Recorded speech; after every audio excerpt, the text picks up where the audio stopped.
Guys, तो आज हम स्टार्ट करने वाले हैं हमारी next video which is about the HTML first project, HTML का आपके फर्स्ट प्रोग्राम।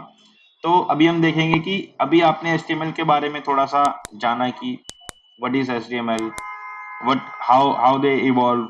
अब हम इसका फर्स्ट जो एग्जांपल बोल सकते हो आप, हेलो वर्ल्ड का प्रोग्राम बोल सकते हो एक तरीके से। तो फर्स्ट प्रोग्राम मैं आपको बता रहा हूँ HTML का स्ट्रक्चर। तो this video is about the HTML structure की स्ट्रक्चर क्या होता है HTML का, ठीक है।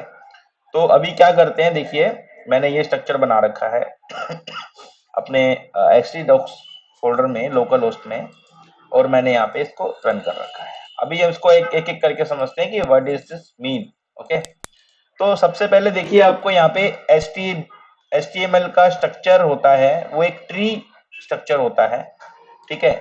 उसका सबसे पहला नोड होता है बेसिकली डॉक्यूमेंट, ठीक है, document type.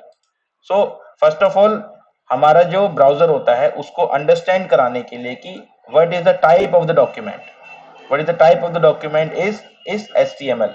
So it is basically not necessary to write the doc type HTML, क्योंकि HTML अंडरस्टैंड कर लेता है ब्राउजर अपने आप कि HTML का कोड है।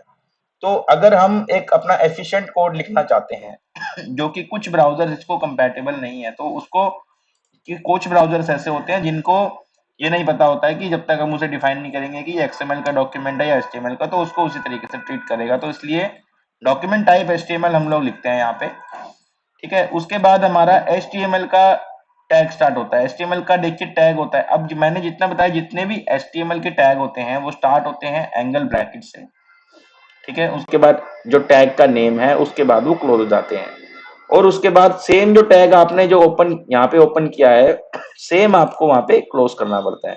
जैसे देखिए यहाँ पे बॉडी टैग मैंने ओपन किया है, बॉडी को क्लोज किया है बैकस्लैश लगा के। ओके, तो स्लैश लगा के हम इसको क्या करते हैं, क्लोज करते हैं, ठीक है। अब इसमें HTML का कोड हमारा देखिए यहाँ से स्टार्ट हो रहा है। हमारे HTML के कोड को कभी भी हम स्टार्ट करते हैं तो क्या है, ये मैंने आपको पिछली वीडियो में बताया है कि जो एक डॉक्यूमेंट होता है, डॉक्यूमेंट HTML का काम क्या है कि जितने भी डॉक्यूमेंट्स हैं उनको एक ऐसा प्लेटफॉर्म देना कि वहां पे वो ऑनलाइन हम लोग उसको क्रिएट कर सके, ठीक है, ऑनलाइन हम उसको दिखा सकें ताकि वो डॉक्यूमेंट्स को कोई भी रीड करे जब उस वेब पेज के ऊपर आके, ठीक है, तो उसके बाद वो सारा का सारा रीड हो सके। आफ्टर अपना नेट क्या हुआ था कि जो हमारे डॉक्यूमेंट्स थे उनको आईपीस के ऊपर डाला जाता था। डोमेन नेम सिस्टम जो है, नेमिंग कन्वेंशन, ये बाद में आया है, ठीक है। इसका यूज फिर वेबसाइट्स बनाने के लिए, वेब डॉक्यूमेंट बनाने के लिए होने लगा, लेकिन इनिशियली इसका यूज था कि जो हमारा एक डॉक्यूमेंट है जो कि किताब में लिखा हुआ है, ये देखें यहाँ पे, जैसे for example this is the document and this is something is written here. तो उस डॉक्यूमेंट को कैसे हम लोग लिखेंगे, इसकी जो टॉप हेडिंग है, इसके डॉक्यूमेंट के बारे में क्या है, हम लोग पढ़ते हैं पेपर में कि भाई इसकी हेडिंग क्या है। जब हेडिंग अच्छी लगती है तभी हम उसके नीचे का कंटेंट पढ़ते हैं। इस तरीके से उसके अंदर कॉलम्स होते हैं, रो होती हैं, है ना। तो it's you can compare web page also with the newspaper, कि न्यूज़पेपर जो आपके पास होता है। तो अब इसको स्टार्ट कैसे करते हैं, बेसिकली देखिए HTML आपने लिखना है एंगल ब्रैकेट से ऑन करके। ये जो इसके अंदर लैंग है, लैंग LANG, ऐसे बहुत सारे हर एक टैग्स के एट्रीब्यूट्स होते हैं, इनको हम एट्रीब्यूट्स बोलते हैं। ये क्या होते हैं, इज इक्वल टू से हम इसको डिनोट करते हैं और उसके डबल कोट के अंदर हम लोग उसकी वैल्यू लिखते हैं। एट्रीब्यूट्स, ये एट्रीब्यूट हो गया लैंग, एंड ये इसकी वैल्यू होगी जो कि हमारी डबल कोट के अंदर है।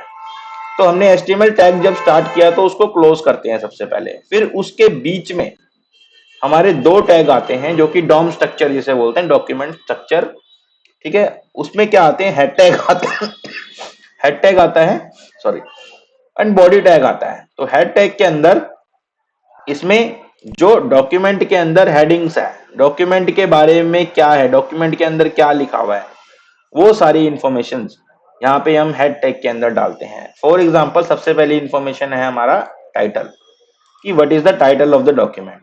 तो जब हम इसको रन करते हैं, अभी देखिए मैंने यहाँ पे डॉक्यूमेंट लिखा हुआ है, तो यहाँ पे देखिए ब्राउजर के टॉप पे यहाँ पे देखिए आपको ये आइकन के राइट साइड में डॉक्यूमेंट लिख के आ रहा है। तो हम जहाँ पे ये टाइटल डालेंगे तो वो टाइटल आ जाएगा। तो मैं इसको चेंज करता हूँ, फॉर एग्जांपल टाइटल डॉक्यूमेंट, आप यहाँ पे देखिए, मैं इसको चेंज करता हूँ तो यहाँ पे टाइटल एंड डॉक्यूमेंट यहाँ पे देखिए चेंज हो गया है यहाँ पे। तो टाइटल टैग के अंदर हमने जब इसको ओपन किया है तो क्लोज किया है। तो एक आपको है ना हायरार्की अपने ध्यान रखनी है दिमाग में, जिस लेवल पे आप उसको क्लोज कर रहे हो, जिस लेवल पे आप उसको ओपन कर रहे हो, वो एक बड़ा मैटर है इसमें, क्योंकि हमारे को डोम स्ट्रक्चर फॉलो करना है। अभी आपने टाइटल टैग यहाँ स्टार्ट किया है, टाइटल टैग कुछ लोग क्या करते हैं जी, इसको तो जी हम लोग यहाँ पे इसको यहाँ पे क्लोज कर रहे हैं। ऐसा नहीं करना, जिस हायरार्की के अंदर वो ओपन हुआ है उसी हायरार्की में क्लोज करना है। फिर आते हैं हमारे मेटास की fields. What is Meta? Meta means Meta information, ठीक है, इंफॉर्मेशन अबाउट द डॉक्यूमेंट, ठीक है। अभी इनको हम लोग देखेंगे, लेकिन उससे पहले हेड टैग हमारा हो गया। हेड टैग में हमारे डॉक्यूमेंट के बारे में जो जो इन्फॉर्मेशन है उनके रिलेटेड टैग्स है, हम लोग उसमें यहाँ लिखते हैं। उसके बाद आते हैं हमारे बॉडी। बॉडी टैग आता है हेड टैग के बाद, हमारा आता है बॉडी टैग, एचटीएमएल के अंदर आता है। अब बॉडी टैग के अंदर हमारे बहुत सारे एलिमेंट्स होते हैं, बहुत सारे टैग्स होते हैं, P tag, H1 tag, span tag, ठीक है। हमारे बेसिकली टैग्स होते हैं कई तरीके के, तो वो स्ट्रक्चराइज तरीके से हम लोग उसमें लिखते हैं। जैसे मैंने यहाँ H1 लिखा है तो हेडिंग 1 हो गया, यहाँ पैराग्राफ लिख दिया P फॉर पैराग्राफ। देखिए आप HTML को मैंने यहाँ पे स्टार्ट किया तो मैंने देखिए यहाँ पे क्लोज भी किया है। उसी तरीके से मैंने HTML के अंदर अगर बॉडी टैग स्टार्ट किया है तो HTML के अंदर ही मैंने बॉडी टैग क्लोज किया है। ऑल्सो बॉडी टैग के अंदर अगर मैंने पी टैग को स्टार्ट किया तो पी टैग को उसके अंदर ही क्लोज किया। तो ये हायरार्की आपको ध्यान में रखनी है। जहां पे भी आप जिस भी लेवल पे उसको ओपन और क्लोज कर रहे हो वो आपको ध्यान रखना है, और ब्राउजर की जो नेविगेशन है उससे भी आपको पता लग जाएगा। जैसे 19 के बराबर में ये देखिए लाइन आ रहा है, एरो आ रहा है, इसको ओपन क्लोज करके देख सकता हूँ। तो ये प्रॉपर तरीके से एक डॉक्यूमेंट होना चाहिए, ये बेसिक स्ट्रक्चर है। अब हम बात करते हैं HTML के अंदर जो ये एट्रीब्यूट लिखा हुआ है lang en, what is this mean? Means जो डॉक्यूमेंट टाइप सबसे पहले हमने बताया कि ये HTML है, तो ये HTML का डॉक्यूमेंट यहां से स्टार्ट हो गया। ब्राउजर को पता लग गया कि HTML का डॉक्यूमेंट है इस टैग के अंदर। अब इस HTML का जो डॉक्यूमेंट है उसके अंदर जो लैंग्वेज यूज होने वाली है यूनिकोड की, वो लैंग्वेज कौन सी है? EN। EN mean English. Language that we are using in HTML in this document, this particular document is English, so that's why we written here lang is equal to English, हमने यहां लिख दिया। उसके बाद head tag हमने open किया, फिर हमने मेटा लिखा। यहाँ पे मेटा मेटा इंफॉर्मेशन होती है कि उस पर्टिकुलर डॉक्यूमेंट की बेसिक इंफॉर्मेशन, इसके जो करेक्टर सेट हमारा हमने जो यूज किया। मेटा एक टैग होता है, उसके अंदर बहुत सारे एट्रीब्यूट्स होते हैं, अलग अलग तरीके से हम लोग इसको यूज करते हैं। तो फर्स्ट टैग को हम लोग डिस्कस करते हैं, मेटा करेक्टर सेट। जो करेक्टर सेट है इसमें अंदर UTF-8 एनकोडिंग यूज हो रही है, इसके अंदर जो करेक्टर सेट्स यूज हो रहे हैं, ठीक है। उसके बाद आता है हमारा HTTP equivalent XUA compatible content, internet explorer और एज, ठीक है। ये हमारी कंपैटिबिलिटी के लिए कोड लिखा जाता है। उसके बाद हमारा व्यू पोर्ट डिफाइन होता है। इसके अंदर मेटा के अंदर ही नेम हम डालते हैं व्यू पोर्ट की। व्यू पोर्ट क्या है? इसका कंटेंट क्या है? Width is equal to device width initial scale 1.0, ठीक है। इसको हम लोग जब आगे वीडियोस कर रहे होंगे तो इसको डीपली हम लोग एनालिसिस करेंगे कि क्या है इसका मतलब। अभी आप इतना देखिए कि मेटा के अंदर बहुत सारी फील्ड्स होती हैं जिसके अंदर हमारा लिखा होता है। Base means base URL। What is this base URL? href। अभी देखिए मैंने यहाँ पे बेस URL लिखा है, ये बेस कीवर्ड होता है। अब देखिए कुछ टैग आपको यहाँ पे दिख रहे होंगे जो कि मैं एंड कर रहा हूं। कैसे? टाइटल लिखा मैंने, फिर टाइटल टैग लगा के स्लैश लगा के उसको एंड कर दिया। कुछ टैग आपको दिख रहे हैं यहाँ पे बेस, जैसे बेस टैग लिखा मैंने, इसका कोई लास्ट में बेस करके मैंने ऐसे नहीं लिखा। देखिए मैंने ऐसे करके इसको एंड नहीं किया बेसिकली, है ना। देखिए यहाँ पे इस तरीके से मैंने इसको एंड नहीं किया। क्यों नहीं किया?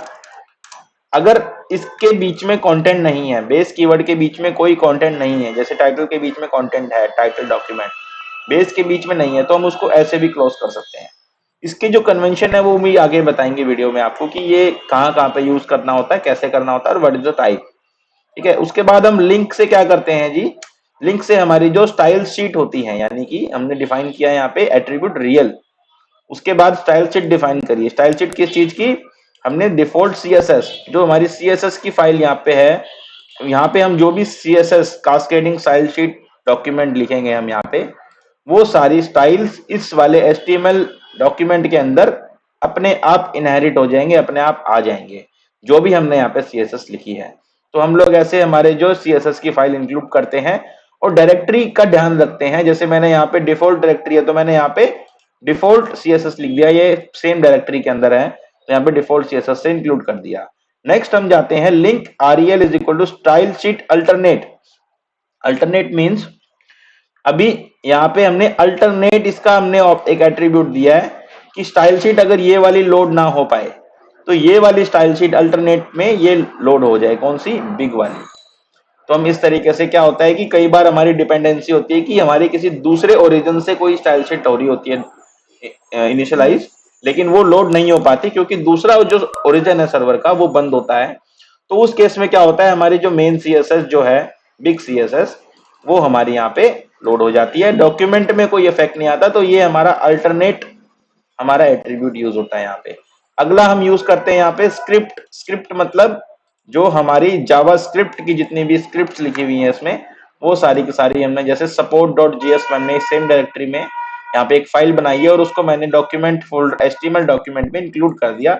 हेड टैग के अंदर स्क्रिप्ट टैग यूज करके उसका एट्रीब्यूट है SRC। SRC मतलब उसका सोर्स क्या है उसका, ठीक है, is equal to double quote के अंदर, देखो मैंने बताया था जितने भी एट्रीब्यूट्स होते हैं डबल कोट्स के अंदर और इज इक्वल टू का साइन लगा के attributes name, attributes value, attributes name, attributes value, attributes name, यहाँ पे एट्रीब्यूट्स वैल्यू। तो देखिए इस तरीके से एट्रीब्यूट्स नेम, एट्रीब्यूट वैल्यू, तो ये क्या है, हमारे एट्रीब्यूट्स नेम है, एट्रीब्यूट वैल्यू है। ये अलग अलग टैग पे अलग अलग वेरी करती है। हर एक हमारे जितने भी HTML के टैग्स होते हैं उसके एट्रीब्यूट्स की वैल्यू अलग अलग होती है। Meta name is equal to, then हम आते हैं एप्लीकेशन नेम, हम जो इसमें दे रहे हैं। Meta name is equal to application name, जो हमने दिया है यहाँ पे वो एप्लीकेशन नेम यहाँ पे इनिशियलाइज हो जाता है। कंटेंट क्या होता है, लॉन्ग हेडेड एप्लीकेशन।